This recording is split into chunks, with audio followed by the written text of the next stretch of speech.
Hello there, and as usual, I'm Aaron from Laststandgamers, and welcome.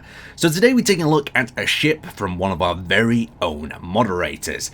This is of course the Donnager from the Expanse, and this one has been created by Husker. Now Husker has made some fantastic replicas of Battlestar Galactica ships in the past, but in this case, he's ventured into the territory of the Expanse, a series that I've only recently discovered, and thank God I discovered it. It's an amazing series. Even though I'm a few episodes in, I'm hooked. The series, without spoiling too many things, is full of twists and turns and multiple perspectives going on from different factions that all ended up connecting with each other. But apart from that, let's have a look at this ship. Now, this isn't a one-to-one scale of the Donnager. Husker's clearly said that, and the reason for that, he wanted to make it Space Engineers capable. By Space Engineers capable, we mean it runs smoothly as well as survival ready, so it just functions. It's a workable ship, something you could have in your survival world. Anyway, enough of that, let's take a look around this beauty. So firstly, you'll notice that we've got this part overhanging the front here. Now stored inside here is the various torpedo sort of segments. So you can see behind these doors at the front here, we actually have ourselves the rockets. In reality, these would be the torpedo hiding areas, but you can see just a massive volley of fire that ship could put down. It would be seriously quite competitive in a survival type stance. Now looking underneath here, we've got some detailing. We've got these various different pylons, communication pylons and whatnot that have been detailed into this section. And as we come down below, we've got various more pylons, but you can see we've got that staggered sort of hull right here. Tucked in here, we actually have ourselves 4 thrusters, and inside this ship, Husker has actually taken the time to carefully design his thrusters so they're not on the exterior, so it still keeps the Donnagers naturally sort of beautiful and, well, I wouldn't say curvy, but I'd say it has straight sort of stealthy lines to it. So then we've got the combination of colours. We've got the dark greys that's combined with that Martian orangey red, and on the side here we actually have the railguns. So the railguns themselves, of course, there's no railguns in Space Engineers, so we've just got ourselves these missile turrets that have been stored on the side. You can see they've got that little joint and bracket there, look really damn cool. Up on the top here, you can see there's a recess into this section. You've got some areas to break up the shape as well as the colour. More recess in there and a little bit of light that just pops these areas from a distance. So you can see as I zoom out from this ship, the detail, and it's just fantastic the way the shadow is created by these in-depth areas. If I covered every corner, every element, I would be here for hours, but you can see how all these recesses with the little bits of light just pop as you're looking at them. So we've actually got the main entrance way to this particular ship here in the centre.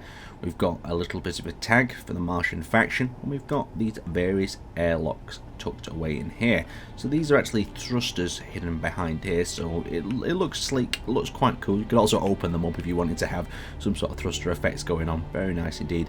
And now we have the rear engine bay pod here. Now just look how these thrusters have been created. You can see these little joints and various different pipes coming from each of the connection points. Even though they're just detailed in with some of the round curve blocks, it just looks fantastic. We've even got quite a good arsenal aboard this ship as well. You can see that we've got ourselves some Gatling guns on the side. Of course, we've got the big rocket barrage at the front. It can protect itself and it can hold its own in a survival type scenario. So we've got some more thrusters tucked in here, staying out of the way, staying out of the visibility, but still functioning very nice in this particular area. Now as we work our way around the back of the Donnager, you'll notice we have the centralized thruster compartment that combines these hydrogen thrusters, and then we've got the kind of fake thrusters, we may as well call them. So these are just little bits of blue lighting reflecting off these armor blocks here, creating this effect. And when I turn my lights off, it really does give off that effect of them blue type thrusters. So let's take a look inside. If I just quickly dip underneath, you can also see there's a connector there, so you can actually connect this up and have it in a functional stance. Let's venture in through the central door. So popping my character over here, we activate our jetpack and we enter in through the side airlock. Now we're greeted of course with a turret. Why not? We have the suit storage there as well. There's a little table as well, just them little thoughts, you know, just change your suit, you need a table, you need a little area, and then we leave this airlock into the hull of the ship. Since this is a shorter version, the corridors on the actual Donnager would be much larger, but this is keeping it down into a scale that would be survival capable. So as we continue through this area, we've got these nice little corridors with the vents. You can see that it just takes us into a lower compartment there as well. And as we keep moving, we've got the assemblers, easy to access, just what you need, taking us into a secondary room, leading us to the back rear reactor. And from a survival stance, having access like this to all these points just makes it super functional. You can access the points, repair them all, reload them with fuel manually, that a lot of people don't think about. You can see just the red lighting in here gives you that sort of dangerous reactor room, as well as all these airlocks. These airlocks are pretty good to prevent attacks as well. So we've sealed up the doors behind us. We've also got access to the other airlock on the other side there. And we have little corridors here. You could sort of store your weapons, keep a few extra bits of equipment around. And then we've got access to the med bay. So we've got a little blue lit med bay over here on this side with a double stack going on, as well as a survival kit. So there's multiple spawn options going on here. And you've got the same going on here again. So you'd have to take out both sides of the ship to disable the spawning capabilities. Got a nice little turret there, and you can see we've got these little dim lit LED bulbs. Let's continue working our way through the ship. So as we enter into this area, this is the CIC. Now what's quite cool about the Donnager that Husker's actually replicated here is it's supposed to be designed in this suspended CIC, so when the rest of the ship's taking damage, the damage isn't transferred to this location. It could basically move within itself, so you can see the extra protected armor. We've also got spacing going on here that is very, very functional indeed. We'll pop into here, and then we'll take a look in the inner work and see the guts of this ship. So here we go. We've got ourselves a target actually spotted. This looks like it's one of them stealth vessels. Suspicious. Maybe he's got some more ships in the works.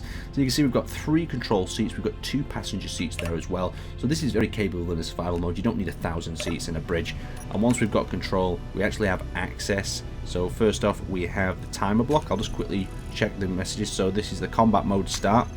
So if I activate combat mode, it will actually dim the lights and change the colours into everything inside here.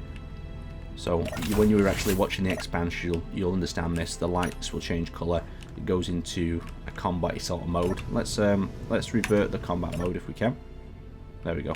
So you can see it's actually gone back to normal mode. The blue lights have actually turned off. Very cool indeed. I like how he's replicated that. Let's do another little check. So next up, we actually have the rocket pods. We've also got ourselves various other thrusters that are disabled. So that's the main drive. We've also got ourselves the main drive engines, so we can start them. And then just some various other options. So we've got the doors here themselves and the rocket launchers. Let's just make sure everything is set up. Jump drives have been configured. He's set this whole thing up for you beautifully. So let's engage our engines, like so. We can also enable our secondary engines. Bring us up to a constant speed. We can also disable them if we wish to. Very nice indeed. Let's quickly enable our number 6. So that is shutting down our engine systems. Very nice indeed. Let's re-enable that. Okay, perfect. So this ship's got a good amount of maneuverability as I bring it into a little roll here. Let's roll it back over to that side. Take you into the light. You can still see the Halloween moon over there. So we've got a good combat capability of this vessel, as well as the acceleration is not super amazing, but a ship of this size you'd expect this from. The deacceleration is quite good as well. Now what I wanted to do with this final stage is just show you some of the missiles. So to actually activate the missiles, we need to go to battle mode. So once battle mode is enabled, you'll see all them doors open up and missiles can then be fired. So look at that volley. So I re-enabled the normal mode. We should see doors close up. Yep, there we go. We're out of battle mode. Very cool. Little features like that make ships like this fantastic to work with. So let's have a sneak peek into the interior. Let's see what Husker's been doing behind the scenes with this ship. So you can see this is the sort of layout he's gone with. So have we actually got a good capable armor here? Yes, we do. We've got good armor protection. We've got the standard sort of thruster configuration. These are extremely effective. So they don't actually burn each other, but they aim in. Some people think this is a bit controversial, these sort of thruster housing. But he's used the best amount of space possible by the look of it as I filter myself through the blocks and spy. I'm interested to see just exactly what's behind this front segment, to be honest. What we've got here. Okay, so we've got a bit of space we could work with as well. So if Husker ever wanted to change the interior, or you wanted to add more to this, for instance have hangars, other sections throughout the Donnager, there is capabilities of doing that just here. But I like how he's not overcomplicated the interior. I respect a builder that does that. Anyway, I'd like to thank you guys for watching. Check this item out on the workshop. There'll be a link down in the description. Make sure you're supporting them workshop creators. Anyway, I'd like to thank you guys for watching, and I will see you next time.